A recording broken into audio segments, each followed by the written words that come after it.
Hola queridos suscriptores, el día de hoy vamos a hablar del oro de los dioses. Vamos por la página 108, figura 36, todas están en el libro de las imágenes, en la lista de reproducción. Este esqueleto bisonte del periodo neolítico está expuesto en el Museo de Paleontología Moscú. El cráneo puede observarse una perforación que solo puede haber sido producida por un arma de fuego. Pregunta difícil de contestar: ¿quién tenía armas de fuego en el 800 a.C.? Saba de ser ancha de piedra. Un golpe de hacha simplemente había destrozado el cráneo. En ningún caso podría haber formado un agujero. Una arma de fuego en un periodo neolítico, disparate. Y sin embargo ahí está el trofeo del cazador prehistórico expuesto en Moscú. La 11ª y última tarde de la distancia de Taipei fue agasajado con esta cena en honor al presidente Kun Chen-kan, miembro de la Asamblea Nacional, figura 37. Asistió a un selecto grupo de hombres de ciencia político. B.H. Xie, profesor de la Universidad Fujian, Xuan Yao, entonces el secretario general de la UNESCO, H. Sun Chin, H. Sim, y Xuan Jeff Yao del Departamento de Relaciones Públicas, Shen con el gobierno, por supuesto, del amigo del museo de Qianling Wang y Yu.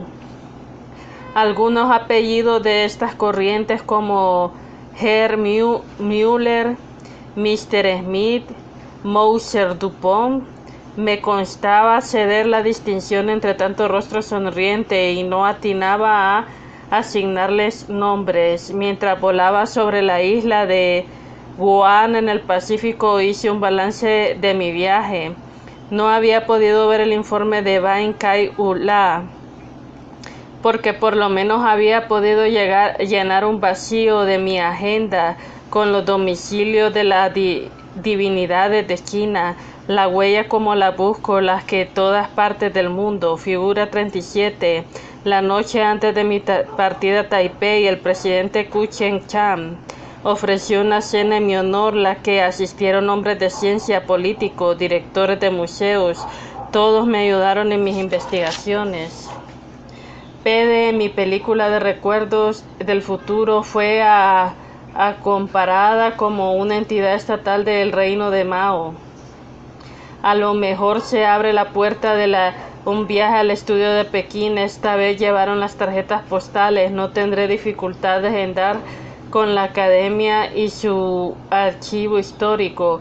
Por otra parte, hice tiempo y tengo deseos de visitar el desierto de Gobi. Temuén, la isla llamada de Nam Madol.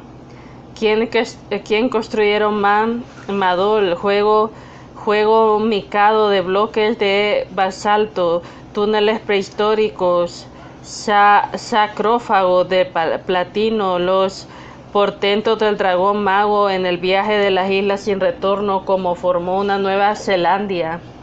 Ingenieros para volar en masa, leyendas de Polinesia, errores de la interpretación de los mitos, el hallazgo de una geoda, de donde sacarán tanto dinero los pobres necios, el SAGU LSD de los mares del sur. El más importante de los archipiélagos de la Micronesia lo constituyen las Islas Carolinas, que comprenden más de 500 islas en la superficie total de 1.340 kilómetros cuadrados. La extensa de las Carolinas, la isla de Ponape, de 504 kilómetros cuadrados, 3 veces mayor que el Principado de Liechtenstein, y una población equivalente a 18 habitantes en la cima tropical. La mayor parte del Ponaje es montañosa e inhabitable. Alrededor del Ponaje hay un cinturón de pequeñas islas, arrecifes de coral. Una de estas diminutas islas del Trabajo no es mayor que el Estado Vaticano de 0.44 kilómetros cuadrados aparece en las altas bajo el nombre de Temuén. En Temuén se encuentra las imponentes ruinas de Nau Madol, que ocupan casi toda la isla, de las cuales debe su importancia y su fama. Hasta el punto de el corriente se designan estas islas bajo el nombre de Nau Madol. Las ruinas de Nau Madol datan de tiempos remotos, hasta el momento que no ha podido determinarse en qué época corresponden estas obras prehistóricas, no tanto quiénes fueron sus constructores. He aquí que las fechas históricas más importantes de la isla de Ponape y sus satélites. En 1597 el portugués Pedro Fernández de Quirós llega a la isla de las ruinas de Nau Madol. En 1686 todo el archipiélago pasa de las manos de los españoles, bautizando bajo el nombre de las Carolinas en homenaje al rey Carlos II. En 1826 llega el irlandés James O'Connell, con el que el sobreviviente del naufragio es recibido amistosamente por los ponapenses y constante en el matrimonio de una nativa. En 1838, a partir de este año, los anales de la isla registran numerosas visitas de los blancos. En 1851 los nativos masacran a la tripulación del barco británico. Una expedición punitiva desata en el baño de sangre sobre la isla. En 1880 los misioneros de distintas sectas y confesiones cristianas caen como nube de langostas y queman las tablas grabadas con escrituras antiguas y prohíben prácticas tradicionales. En 1899 España vende un grupo de las Ponape junto con las Islas Marianas y Palapú al rey alemán. En 1910 los isleños asesinan misioneros y funcionarios de gobierno. Solo unos blancos se libran de la masacre. En 1911 el crucero alemán Enden bombardea la isla. Los rebeldes son degollados y sus cabecillas ahorcados en público. En 1919 las Carolinas junto a Ponape quedan bajo la protectora japonesa. En 1944, durante la batalla del Pacífico Sur, los norteamericanos ocupan el archipiélago. En 1947 las islas dejan bajo el fideicomiso de Estados Unidos. Estas son las fechas históricas culminantes de los anales de la isla. Por consiguiente, queda establecido que las misteriosas ruinas de Nau Madol existían ya hace mucho tiempo, antes de la primera visita de los blancos a la isla del año 1595. No es efectivo que la historia de los habitantes de la isla solo haya comenzado a partir de su descubrimiento de las leyendas sobre Nau Madol. A partir de 1595 no hay lagunas en la historia de Ponape. Las leyendas sobre Nau Madol envuelven la información mucho más interesante y significativa de los sucesos incomparablemente más recientes arriba mencionados, solo que como no se ha podido encontrar ninguna explicación satisfactoria al misterio de Nau Madol, se pretende hacer pasar el pseudo-interpretaciones bajo el flash científico. Después de haber pasado más de una semana en el infierno húmedo y tórrido de Nau Madol con guicha de medir, apartados fotográficos y la libreta de anotaciones, puedo sonreír por desgracia, rindiendo del cansancio. Ante tales interpretaciones prefiero atenerme a las leyendas, ya que a la postre resultan más plaudibles. Y vamos a ver que he de descender un Ponape en un Boeing de 727 de la Continental Airlines. Aún no podría imaginarse las fatigas y sorpresas a las que me estaba conduciendo la curiosidad. Me desplace entre el enjambre de pequeñas islas en una pequeña lancha de motor que había fletado por intermedio del Hotel Calcelia. a lo largo de los canales flaqueados de una vegetación tropical y exuberante. En el calor era sofocante, en el aire tan húmedo que se hacía irrespirable.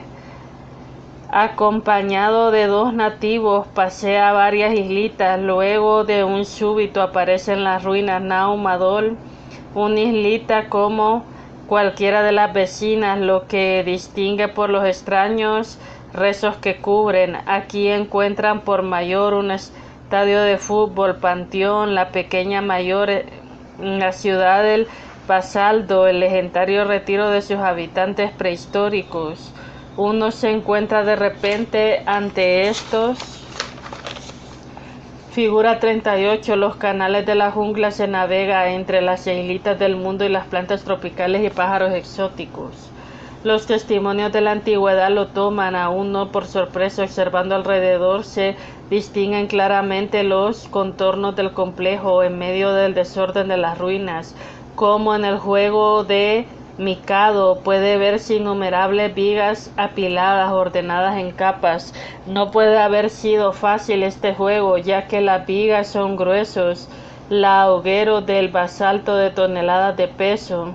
Los científicos dicen que se trata de una lava enfriada. Me pareció un tanto singular y comprobar el metro por metro que la lava se enfriase exclusivamente en la forma de columnas de aproximadamente el mismo largo de sección sexta-octagonal, dando que la costa septentrional del Ponape hay claros signos de haberse extraído basalto para las construcciones. Puedo desde ahora desestimar la necia explicación de las columnas de lava endurecidas a la medida y suponer el material que fue cortado en la costa norte subsecuentemente elaborado. Pero ahí nos topamos con una dificultad. Estas columnas de longitud media entre las 3 y 9 metros, de un peso de muchas veces superior a las 10 toneladas, habían tenido de ser transportadas de la costa septentrional de Ponape a través del laberinto de canales a lo largo de las docenas islas igualmente apropiadas para servir de asiento a las construcciones. La posibilidad de transporte por la vía terrestre hay de descartarla, ya que la jungla se desatan agujeros de varias veces al día. Además, Ponape es una isla montañosa, aunque partiendo del supuesto que hubiese abierto los caminos de la jungla, si hubiese dispuesto por medios de transporte capaces de desplazarse por la zona a través de lodazales pantanosos. En todo caso, la carga había sido para llegar a la región sudoriental de la isla. Habría tenido que ser transbordada para el ulterior del transporte de los canales. Me hicieron notar ahí mismo las columnas pudieron perfectamente haber sido transportadas por la balsa. Un investigador, por su parte, opinó que los primitivos habitantes habían podido colocar los bloques de basalto suspendidos bajo sus canoas. En esta forma, disminuyendo el peso, hubiese podido transportar el remo la pieza tras pieza hacia Nao Madol.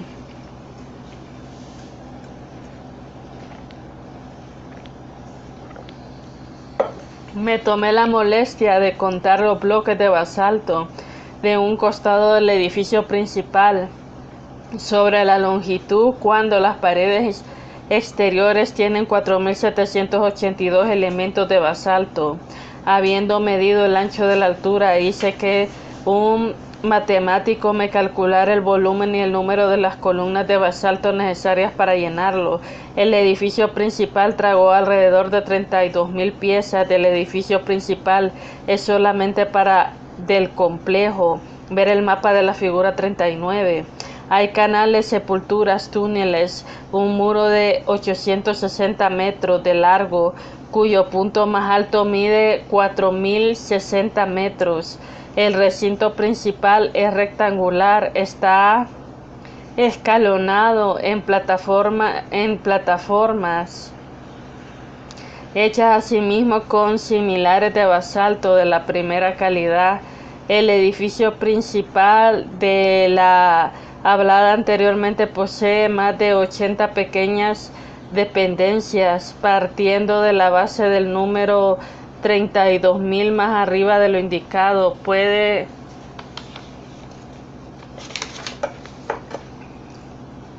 Explicación de los dibujos. Isla de Temuem. Cimientos de casas, obras inacabadas, cimientos con hogar, canal, bóveda funeraria, granalal. Figura 39 es una vista de la planta del complejo de Nau Madol. Fue dibujada en Paul Haumbuch durante los trabajos de investigación de 1908 y 1910. Tirarse el número de columnas de basalto. Continuadas las 8 construcciones, asciende unas 400.000 piezas. Lo menos esta clase de cálculos, siempre útiles para echar a las tierras hipótesis falsas. He aquí una, por ejemplo. Esta época se construyó el complejo de Nau Madol, la población Ponape. Era solo todos los investigadores insignificantes en la comparación actual. El trabajo de la cantera de la costa septentrional era pesado, fatigoso y largo. El transporte de las piezas elaboradas a través de la jungla requería del verdadero ejército de los hombres fornidos. Asimismo, el número de cazadores que había al altar de bloques, las canoas, era considerable.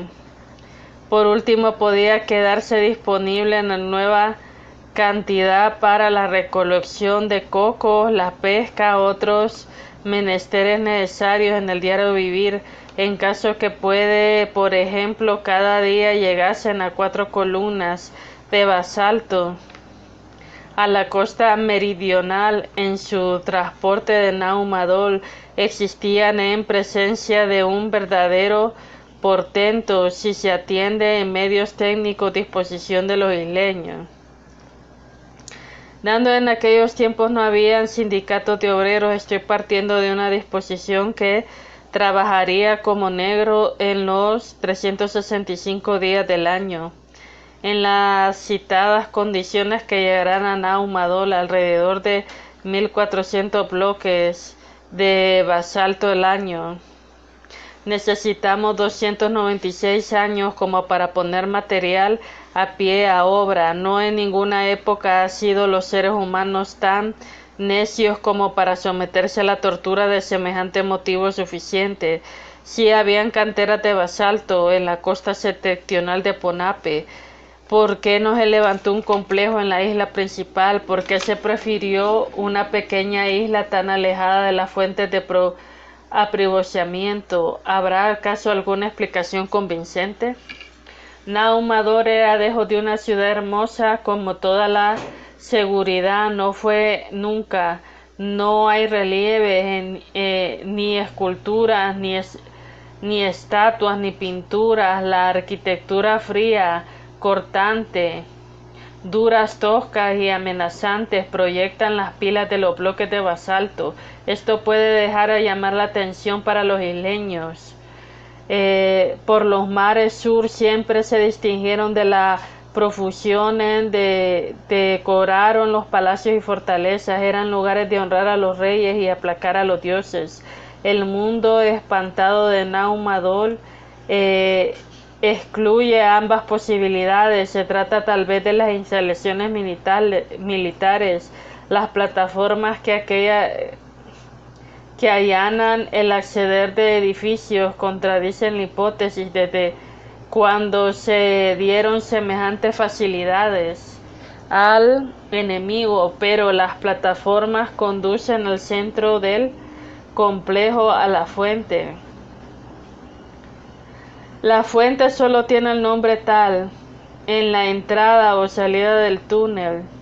El hecho que la abertura esté llena de agua hasta los escasos 2 metros Del borde no se prueba nada, ya que también las construcciones prolongan más allá de la orilla de la isla, son visibles, siempre vista bajo la superficie del agua. Pero ese objeto pudo haber tenido ese túnel en la diminuta isla donde comienza, donde termina.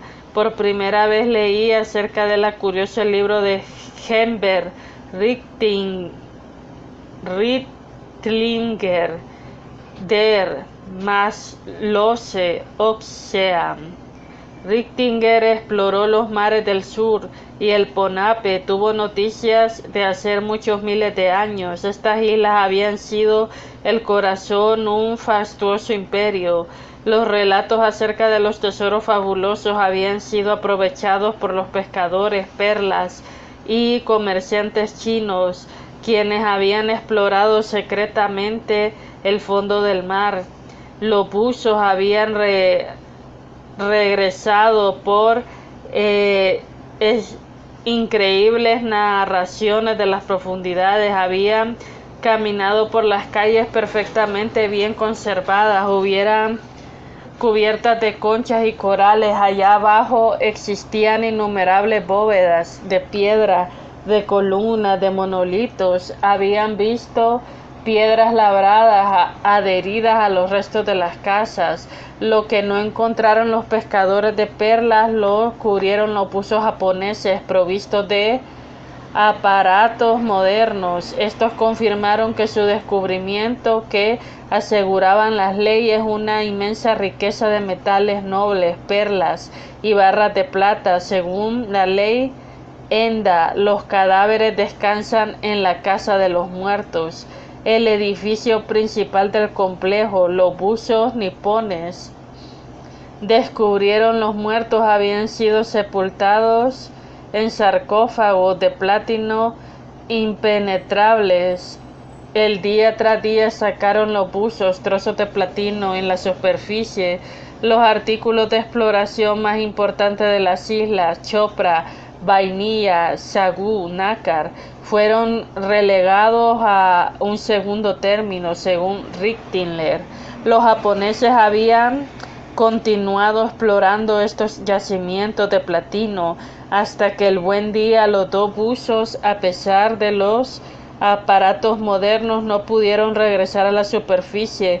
Luego había estallado la guerra, los japoneses habían tenido que retirarse. Richtlinger termina su relato. Las historias de los nativos sobrecargan las leyendas sobre las probables exageradas, pero los hallazgos de platino en una isla cuyas rocas no contienen el elemento siguen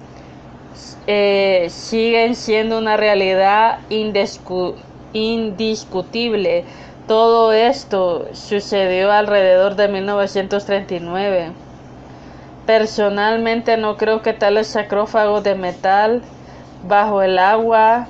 Resulta fácil concluir los pilares de hexa u octagonales cubiertos de conchas y corales en los perdidos sarcófagos. Sin embargo, queda de pie el hecho de que Japón exploró el platino de Ponape desde que asumió el protectorado de la isla de 1919. ¿De dónde procedía este platino? Si se bien los sarcófagos pueden haber sido una ilusión, lo que se me convence que los relatos de los buzos acerca de las casas, calles y bóvedas del fondo marino, puede que estas obras son visibles ya desde la orilla del mar.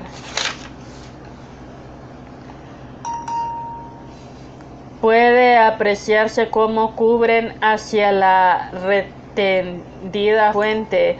Es muy probable de que aquí están en una cisterna de túneles que denomina la isla Naumadol. No tiene absolutamente nada que ver con la leyenda de Antártida, que según Platón se hundió en el mar en los 900 años antes de Cristo, 9000 años, perdón. Aquí las construcciones de la superficie están en el mismo sitio. Fueron erigidas originalmente en sus prolongaciones submarinas. Forman parte del proyecto del proyecto general de las obras. Lo que hay aquí son restos de una obra maravillosa, pero no hay milagros. Y nos dicen las leyendas acerca de las misteriosas ruinas de Naumadol. Los investigadores K.M. Mao Haldane, Pensile Langwerser, Carol Jenkins, todos residentes de Ponape, han estado reuniendo el material desde hace tiempo, pero hasta la fecha no han arriesgado interpretación alguna. El edificio principal de la leyenda se llama el Templo de Sagrada Paloma. Hasta los 3 siglos del dios sumo sacerdote de Nau, Sum Sap, había navegado en una canoa por los canales. Frente a él se había posado una paloma que había tenido que mirar fijamente los ojos sin interrupción. Sin la paloma parpadeaba, y las palomas lo hacen constantemente. El pobre sumo sacerdote había estado obligado a hacer otro tanto. Pero según las leyendas del principio, no había sido la paloma símbolo de divinidad de Naumadol, sino que el dragón que escupe fuego. Alrededor de este terrible dragón se centran también los relatos acerca de la formación de la isla y sus obras. La madre del dragón había abierto los canales de su poderoso resoplido, una forma que habían formado los islotes. El dragón había tenido un ayudante mago.